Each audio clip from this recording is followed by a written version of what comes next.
Bismillahirrahmanirrahim. Assalamualaikum warahmatullahi wabarakatuh. Alhamdulillahirabbil alamin. Alhamdulillahilladzi hadana li hadza. Wa ma kunna linahtadiya laula an hadana Allah. La ilaha illallah wa asyhadu anna Muhammadan abduhu wa rasuluh. Allahumma shalli wa sallim wa barik ala sayyidina Muhammadin wa ala alihi wa sahbihi ajma'in. Subhanaka la ilma lana illa ma 'allamtana innaka antal alim. Rabbi syrah li sadri wa yassir li amri min lisani yafqahu qawli. Mari kita mulai dengan sambat suratul Fatihah. Semoga Allah senantiasa melimpah rahmatnya ila hadrat Nabi Mustafa sallallahu alaihi wa alihi wa sahabat ajma'in tabi'in ana syahada min malaikatil muqarrabin lahum Fatihah. أعوذ بالله من الشيطان الرجيم بسم الله الرحمن الرحيم الحمد لله رب العالمين الرحمن الرحيم مالك يوم الدين إياك نعبد وإياك نستعين الصراط المستقيم صراط الذين أنعمت عليهم غير المغضوب عليهم ولا الضالين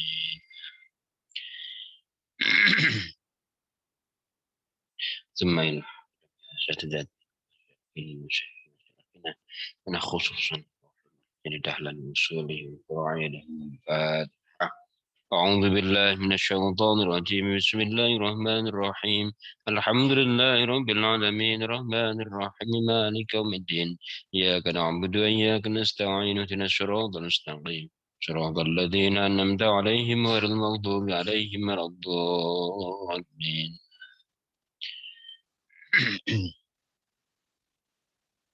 Baik, bismillahirrahmanirrahim. Kita teruskan ya. Kita masih di surah Yasin ke 41.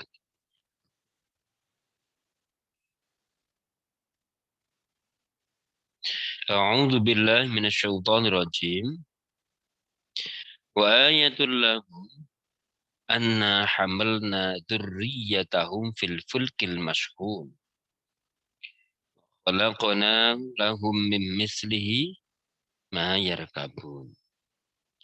Wa inna sya'nu ghriqahum fala sarikha lahum wa lahum yunqadun.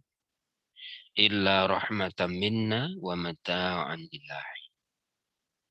Wa idza qila lahum ittaqu ma baina aydikum wa ma khalfakum la'allakum turhamun.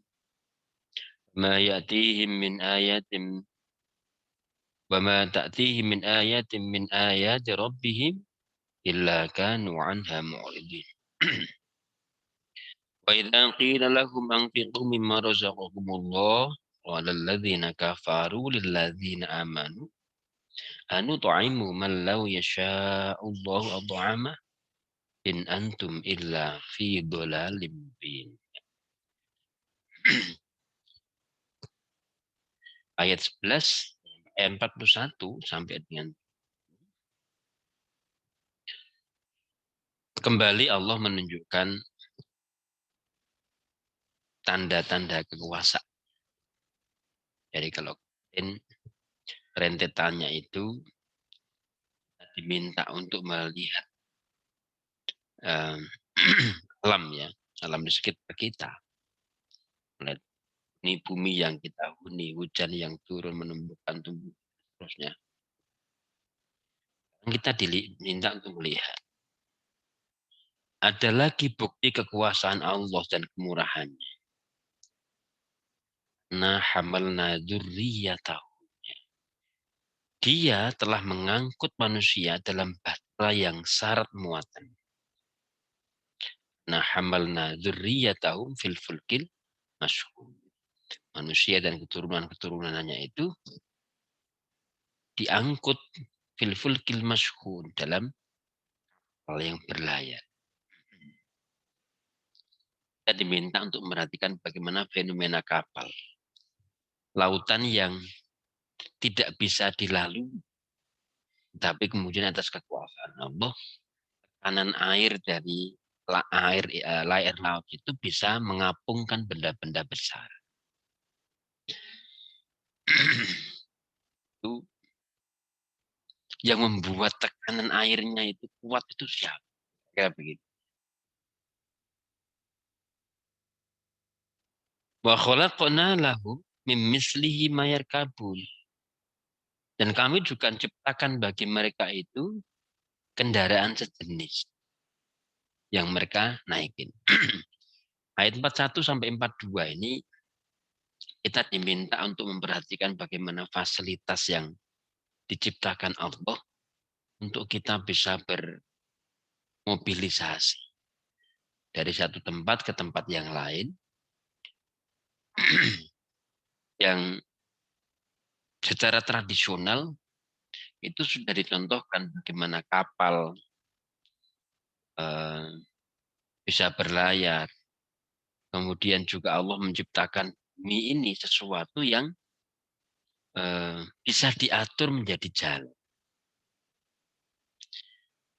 Bumi ini kan bisa diatur, bisa di situ ada jalan di ini. Coba kamu bayangkan, andikan bumi ini tanahnya semuanya gembur. Misalnya ya, tanahnya semuanya gembur. Itu apa enggak nyeblok-nyebloknya? Apa kita bisa bergerak dari tempat ke tempat? Jadi itu saja. Jadi jangan dikira bahwa ya itu memang sudah sepantasnya itu. Tetapi kita bisa berimajinasi. Andai kan Allah menciptakan bumi ini semuanya tidak ada tanah keras. Tidak ada tanah keras. Semuanya gembur becek-becek gitu. Apakah mungkin kita bisa mobilisasi? Apakah bisa kita lalui? Nah ini. Jadi bagaimana kondisi bumi yang memang layak huni untuk manusia itu perlu ditangkap dengan mata jernih kita. Wa ayatul lahum anna hamalna dzurriyyatahum fil fulkin masuk. Kami bawa mereka dalam kapal yang syarat banget, yang syarat muatan. Jadi kapal yang besar, yang penuh itu pun bisa mengantar manusia, bisa mengapung di laut. Kami juga ciptakan kendaraan sejenis di darat. Kan dengan kreasinya manusia menciptakan bisa, bukan kehebatan pesawat itu, tetapi Allah menciptakan satu sistem di mana benda yang beratnya tontonan itu bisa mengapung di udara. Gravitasi tertentu, ada udara, dan seterusnya. Yang mengatur tekanan udara itu kan Allah. Wong kalau ada badai gitu ya, itu meskipun pesawat sudah itu ya oleng juga. Jadi kita bisa bermobilisasi baik dengan anggota. Jangan dibayangkan semata-mata kehebatan manusia.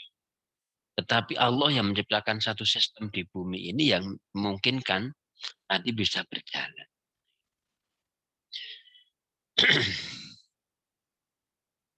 Wa inna sya'nughriqahum fala sarikha lahum wa lahum yanqadun. Bila saat seperti itu kami menghendaki tenggelamnya, maka tidak akan ada jeritan atau keluhan yang terdengar. Mereka tidak tertolong. Nah ini. Jadi kalau memang Allah menghendaki, kapal yang besar tadi bisa aja ditenggelamkan.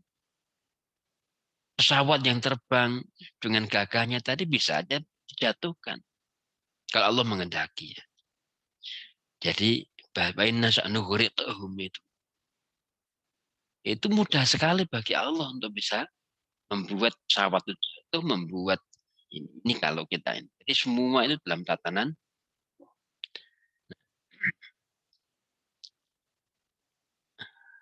udara, tekanan air laut, kemudian kerasnya daratan yang bisa dilalui. Ini menjadi renungan kita bahwa jangan sampai melupakan itu ada Allah yang terlibat, atau setidaknya kamu bisa subhana ma khalaq. Renungan kita ketika Anda naik pesawat, Anda naik kapal, naik kendaraan itu jangan hanya berhenti. Memang semua itu sebaiknya kita transendensikan. Maka salah satu ciri dari apa itu yang profetik itu ya, pemikiran profetik, jiwa profetik itu kan diantaranya ta'muruna nasa ta'muruna bil ma'ruf wa tanhauna 'anil munkar wa tu'minuna billah. Humanisasi, liberasi, dan transendensi. Jadi semua yang kita lakukan ini kita refleksikan secara transendental. Kita melihat bumi yang seakan biasa. Kita melihat pesawat atau kita naik pesawat, kita naik kapal, kita naik darat. Itu semuanya kita refleksikan secara transenden. Pesannya begitu ya. Illa rahmatan minna wa mata'in lahin. Kecuali bila Allah melimpahkan rahmatnya dan menyelamatkan, itu pun hanya untuk sementara. Jadi terjadinya kendaraan yang bisa dinaikin tadi itu ya rahmat Allah. Ini yang kira-kira diminta oleh ayat ini terakhir. Supaya kita ini bisa merenungi, merasakan bahwa apa yang kita naiki, yang fasilitas yang kita dapatkan dengan kita naik, bisa bermobilisasi dari satu tempat ke tempat lain secara mudah, itu bayangkan hanya kegiatan manusia. Kita transendensikan sebagai bentuk pengakuan kita, pengagungan kita kepada Allah. Itu kita baca penjelasan Prof. Zeni. 41 sampai 40. Ayat-ayat ini mengajak kita menilai diri ketika menghadapi kehidupan nyata. Misalnya ketika satu rombongan berlayar dengan kapal yang syarat muatan atau kendaraan apa saja yang digunakan, pesawat, udara, atau mobil. Ketika telah berada di tengah laut atau di angkasa yang tinggi, siapa yang akan melindungi dan menolong bila saat itu badai menghempas keras? Sehingga kapal atau pesawat terhempas, tenggelam, atau jatuh. Tiada deritan lagi yang terdengar, dan tiada lagi tangan manusia yang dapat menolong. Kecuali Allah limpahkan kasih sayangnya dan menyelamatkan. Kalau toh ada, hanya sedikit yang mendapatkan dan untuk sementara waktu saja. Di saat lain, bila ajal tiba, manusia tidak dapat menghindar darinya. Dapatkah kesombongan manusia atau berhalanya menyelamatkan? Dapatkah? Ini biasanya. Jadi, jelasan dari Prof. Zain ini kita kembali merenung ya tentang bagaimana kalau tiba-tiba kendaraan yang kita naik tenggelam atau kendaraan darat kecelakaan tiba jatuh. Semuanya itu terselamatkan karena rahmatnya Allah. Semuanya terselamatkan karena kasih sayangnya. Betul-betul kita rasakan, jangan sampai aktivitas yang rutin itu hanya berlalu begitu saja tanpa makna. Yang dikehendaki adalah bagaimana kita bisa apa namanya merasakan bahwa itu semua bagi Allah. Yang harus kita tanggapi dengan syukur. Saya kira itu, saudara sekalian, kami berada ya kalian kita akhiri bersama dengan baca. Alhamdulillahirabbil alamin, subhanakallahumma bihamdika, la ilaha illa anta, astaghfiruka wa atubu ilaik. Assalamualaikum warahmatullahi wabarakatuh.